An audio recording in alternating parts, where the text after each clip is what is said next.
Crow is a 1994 action horror film directed by Alex Proyas and stars the late Brandon Lee in his first and final lead performance.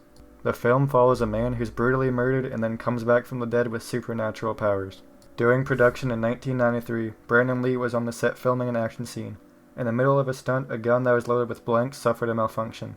The shot blank casing from an earlier shot was jammed into the barrel. Upon using the gun again, the second blank went off and propelled the cartridge from the earlier shot forward, which hit Lee. He was rushed to the hospital and died later that day. His death was caught on camera and was allegedly destroyed under the insistence of the director. However, some of the cameramen claim otherwise, including one who even claimed to own a copy of the death footage. This footage has never been released or seen, and no legitimate footage have been found. On June 5, 1971, during a taping of the Dick Cavett Show, health guru Jerome Rodeo suffered a fatal heart attack and was pronounced dead shortly after. After finishing his interview, Rodeo sat in a chair next to the interviewer when his head suddenly slumped backwards, as he let out what was said to be a snoring-like sound. Allegedly, at this point, Dick Cavett turned to Rodeo and asked, "Are we boring you, Mr. Rodeo?" Although Cavett denied being able to recall having said such a thing. He's also stated that he somehow knew there and then that Rodeo was in fact dead, and not joking around. He specifically remembered asking, "Is there a doctor in the audience?"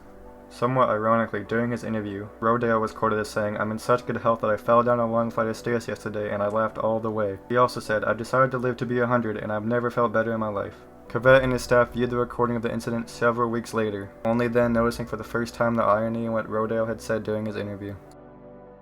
Via Culpa was a Chilean true crime television series which aired on TVN from 1993 to 2009.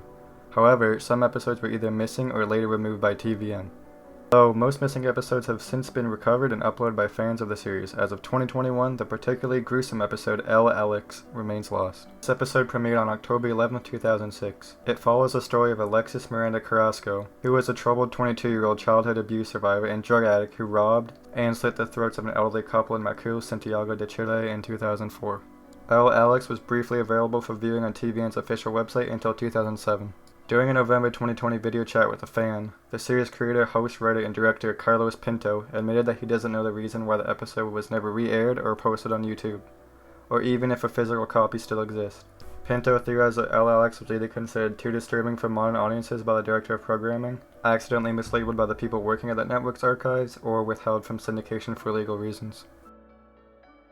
On the morning of July 15, 1974 at around 9:30, American television news reporter Christine Chubbuck shot herself in the head on live television, following a hard battle with depression, the now notoriously elusive broadcast stunned audiences, making headlines worldwide. Chubbuck originally worked at WXLT TV as an evening news reporter, later moving on to host a morning community affairs talk show titled Suncoast Digest. On the lead up to her suicide, Chubbuck had volunteered to produce a feature on suicide for the station, during research for which she asked a police officer how someone would go about taking their own life. One coworker has since recalled that, around the same time, Chubbuck had said to him, in what he assumed was a joking manner, something to the effect of, "Wouldn't it be wild if I blew myself away on the air?" July 15th began just like any other day, until Chubbuck declared, just before Suncoast Digest was due to go on air, that she needed to read a newscast beforehand which confused coworkers, as this was something she had never done before. Oblivious to her real intentions, the audience casually watched her read the newscast for 8 minutes as she covered 3 national stories the reel jammed, prompting her to shrug. Then she turned towards the camera and said, "What is believed to be a television first. In living color, exclusive coverage of an attempted suicide."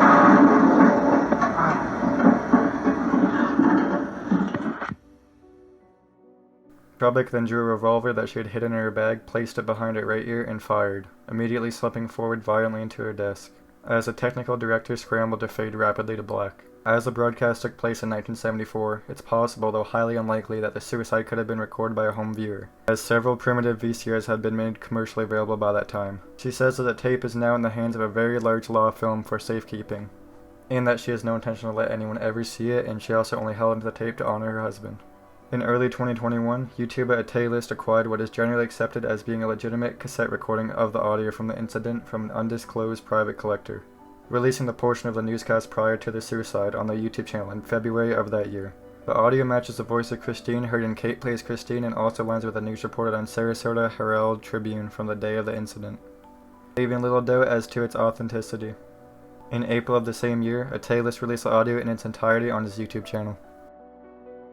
On February 14, 2018, 19-year-old Nicholas Jacob Cruz walked into his former high school, Stoneman Douglas High School in Parkland, Florida, The shooting ended after 6 minutes, after which crews attempted to flee the scene.